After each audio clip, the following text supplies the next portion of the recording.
कहेंगे 2 लाख खर्च करने के बाद हम रियाजुल जन्नह में गए और 2 रकात नमाज पढ़ने के लिए हमने लाइन लगाई। कितनी देर तक हम लाइन खड़े रहे, लेकिन वो रियाजुल जन्नह में नमाज पढ़ने के लिए सरकार फरमाते हैं कि जिस जगह अल्लाह उसके रसूल की बातें होती है वो जगह आम जगह नहीं रहती। आज आपसे पूछेंगे रियाजुल जन्नह में नमाज पढ़ने के बाद रसूल पाक का फरमान क्या है, आप वहां ऐसे करते हैं कि रियाजुल जन्नह में पढ़ना ही है 2 रकात नमाज। कहेंगे कि सुन लो, सरकार का फरमान है कि जिसने मेरे रोज़े की ज़ियारत की उस पर मेरी शफ़ाअत वाजिब हो गई।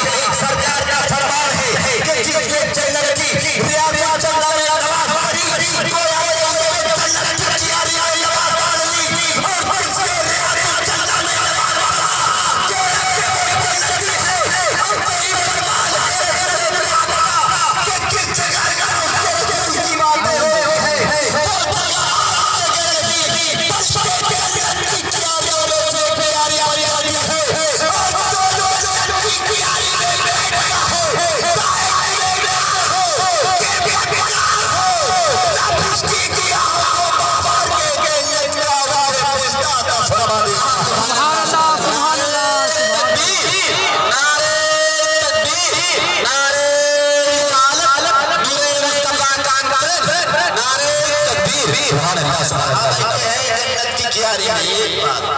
अब दूसरी बात मैं बताता हूँ आपको कि दूसरी बात ये है कि हमारे भाई साहब ने हाथ उठा के कहा, हाथ उठाया और उन्होंने कहा कि हजरत थोड़ा आवाज़ लगा दीजिए। मैं कहता हूँ मेरी क्या औकात है, मैं किसी को आवाज़ लगा के यहाँ बुलाऊँ। हाफिज साकिब साहब की क्या औकात है, क्या हस्ती है। सुभान अल्लाह, सुभान अल्लाह। अल्लाह ताला आपकी उम्र को तवील फरमाए। ये नहीं सोचिएगा कि मैं हमारे हाथ में पैसे ला कर दिए तो मैं इसलिए दुआ किया। मैंने इसलिए किया कि जज्बात अल्लाह ताला ने इनको दिया है। अल्लाह सभी को ऐसे जज्बात अता फरमाए। अल्लाह तबारक व तआला सभी को कामयाब। दूसरी बात बोल रहा हूँ, अभी मैं शुरू नहीं हुआ हूँ, मैंने सिर्फ आपको सलाम किया है। सुन लीजिए, चंद बातें हुई है, मैं सिर्फ आपको जिंदा कर रहा हूँ, बेदार कर रहा हूँ, ताकि आने वाले शायर हमारे इमरान भाई गया से जो आए हैं, इन्होंने भी कहा कि हजरत थोड़ी आवाज़ लगा देते, लोग अब तक पे टहल रहे हैं। तो मैं कहता हूँ कि हमारी कोई औकात नहीं। आपने देखा होगा कि किसी के पास 50 एकड़ जमीन होती है। मैं आपको बताता हूँ, मैं आपसे बात कर रहा हूँ, आपके ज़हन और फिक्र को खोलता हूँ। किसी के पास 200 एकड़ जमीन होती है, किसी का मकान 5 माले का बिल्डिंग होता है, किसी के बहुत बड़ा टैक्स का लाइसेंस होता है, कोई बहुत बड़े ट्रेड के मालिक होते हैं। आपने देखा होगा कि किसी के घर में बहुत सारे पैसे होते हैं, 10-20 लाख का नहीं बल्कि 50 लाख का मालिक होता है। लेकिन वो सोचता है कि हम अजमेर की सरजमीन पे जाएं, वो सोचता है कि हम अजमेर जाएंगे, वो सोचता रह जाता है। लेकिन एक रिक्शा चलाने वाला वो एसी में बैठकर नहीं, वो प्लेन में बैठकर नहीं, एक रिक्शा चलाने वाला गरीब नवाज की बारगाह में पहुंच जाता है। कभी आपने सोचा कि ऐसा क्यों होता है? मैं आपको बताना चाहता हूँ कि आज मैं स्टेज पे क्यों कहूँ आप यहाँ आइए, आप क्यों नहीं आते? मेरी क्या औकात है, किसी शायर की क्या औकात है, किसी की क्या औकात है कि जो आपको आवाज लगा कर बुलाए? सिर्फ आपको समझाता हूँ। आपने देखा होगा कि किसी के पास बहुत सारे पैसे हैं, वो सोचता है कि मैं हज करने के लिए जाऊँ, कोई सोचता है मैं गरीब नवाज के पास जाऊँ, गरीब नवाज की बारगाह में जाऊँ, कोई कहीं के बारे में सोचता है। लेकिन आपने देखा होगा कि एक गरीब एक रिक्शा चलाने वाला रिक्शा चलाता है, लेकिन सरकार की बारगाह में उसकी हाजिरी हो जाती है। एक गरीब किसी के खेत में मजदूरी करता है, लेकिन गरीब नवाज के रोजे पे उसकी हाजिरी हो जाती है। कभी आपने सोचा कि आखिर ऐसा क्यों होता है? हमारे पास पैसे हैं, 10 लाख होते हुए मैं गरीब नवाज की बारगाह में नहीं जा पाया, 10,000 होते हुए मैं नहीं जा पाया, 10 करोड़ का मालिक होकर तो की बारगाह में नहीं जा सका, कई करोड़ का मालिक होने के बावजूद भी रोज़े रसूल की बारगाह, रोज़े रसूल की ज़ियारत नहीं कर पाया। कभी नहीं सोचा आपने? मैं आपको बताना चाहूँगा, सोचने की जरूरत है। आज किसी को आवाज लगाकर किसी को बुलाने की औकात नहीं है।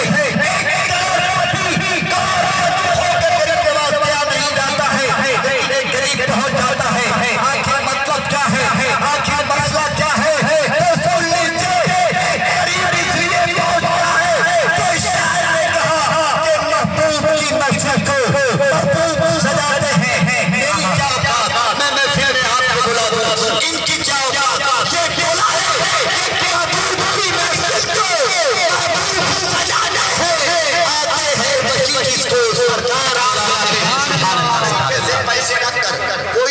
पाता। क्यों नहीं जा पाता? इसलिए कि जब तक गरीब नवाज ना बुलाएं तब तक आपके पास जितने पैसे हो आप नहीं पहुंच पाएंगे। गौसे आजम जब तक अपनी बारगाह में आपकी हाजिरी को कबूल ना कर ले, आपके पास कितने पैसे हो नहीं, वो बुलाते हैं और बुलाते उसे हैं, वो बुलाता है। देखा होगा अभी इस गांव में भी एक मस्जिद बन रही है, उसी ताल्लुक से एक प्रोग्राम हो रहा है। एक आदमी के पास बहुत सारे पैसे होते हैं, पैसा रखने के बाद आपके पैकेट में 10,000 होता है। एक गरीब रिक्शा चलाने वाला उस तरफ से गुजरता है, मौलाना साहब आवाज लगाते हैं कि मस्जिद का काम हो रहा है, मस्जिद की जमीन की ढलाई है, मस्जिद की दीवार, मस्जिद का दीवार बन रहा है, ये सारे काम को अंजाम दिया जा रहा है। कल मस्जिद की तामीर करनी है, मस्जिद के काम को अंजाम देना है। लेकिन एक आदमी हजारों रुपए अपने पैकेट में रखता है, वो रख कर सोचता रहता है उसके पैसे नहीं लगते। लेकिन एक गरीब जिसके पास सिर्फ 10 रुपए होता है, किसी गरीब के पास सिर्फ 2 रुपए होता है, 2 रुपए ही अल्लाह तबारक व तआला वो गरीब गुजरता है, उसके कानों से आवाज टकराती है, फौरन गरीब के दिल में आ जाती है। एक आलिम ने आवाज लगाया है, फौरन वो दौड़े हुए जाते हैं, अल्लाह तबारक व तआला की बारगाह में अर्जी लगाते हैं, मौला मैं करोड़पति नहीं, मेरे पास 2 रुपए हैं, मेरे 2 रुपए को कबूल कर ले। वो गरीब 2 रुपए लेकर चला जाता है, तो दे देता है। एक अमीर, एक सरमाएदार हजारों रुपए लेके घूमता रहता है, जिसके कानों से एक मर्तबा नहीं कई मर्तबा आवाज टकराती है मस्जिद का काम हो रहा है, कई मर्तबा आवाज टकराती है मिंबर का काम हो रहा है, लेकिन वो नहीं पहुंच पाते। आखिर क्यों नहीं? कोई मस्जिद के करीब हजारों लेके खड़ा होता है लेकिन वो नहीं पहुंच पाते। कोई दूर में 5 किलो 10 किलोमीटर की दूरी पे आवाज सुनता है, वो 5 रुपए देने के लिए मस्जिद में आ जाता है। आखिर क्यों? कभी आपने सोचा? नहीं सोचा। अगर आपको भी पैकेट में 1000 रुपए हो और आप नहीं दे रहे हो तो सोच लीजिएगा कि ये गलती आपकी नहीं, ये देगा। जब आपके पैकेट में 1000 रुपए हो, कोई गरीब 2 रुपए मस्जिद में लगा दे तो सोचो कि मैंने गलती है, पैसे बोले कोई गरीब 2 रुपए को कबूल कर लिया है, इसके पैसे को कबूल करता है, अपनी बारगाह में बुला कर ले लेता है और यही मिसाल है इस महफिल की भी। सब यहाँ नहीं आ सकता, सब महफिल रसूल पाक में नहीं आ सकता, सब मिलाद में नहीं आ सकता, सब जलसे में नहीं बैठ सकता। कौन बैठता है? जिसके सीने में अल्लाह उसके रसूल की मोहब्बत है। कौन बैठता है? जिसको महबूब अपनी महफिल में बुलाते हैं। कौन बैठता है? जिसको गरीब नवाज, मैंने कहा कि गरीब नवाज की बारगाह में करोड़पति नहीं पहुंच पाता लेकिन गरीब जाता है। कौन जाता है? जिसको गरीब नवाज बुलाए। सरकार की बारगाह में कौन जाता है? जिसको सरकार बुलाए। इसलिए मैं कहता हूँ मेरी आवाज तो मैं आपको बुलाऊं, मैं तो सिर्फ आवाज देता हूँ। अरे सरकार जिसको बुला ले, चाहे वो अररिया की सरजमीन पे हो भी यहाँ आके बैठता है, चाहे वो नेपाल के किसी कोने में हो फिर भी वो यहाँ आके बैठता है, चाहे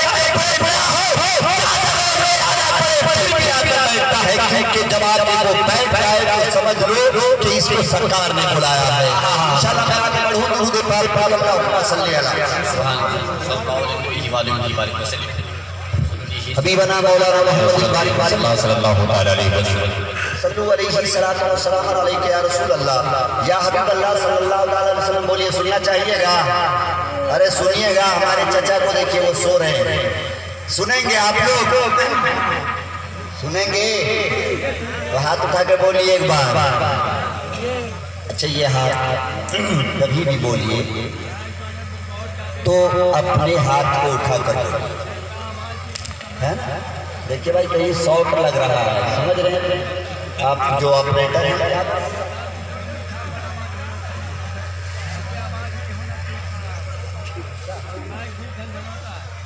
माइक सेटिंग कुछ गड़बड़ है, थोड़ा आप बेस हल्का कम कर लीजिए क्योंकि बाहर में आवाज समझ में नहीं आ रही है। बात सही है? हेलो।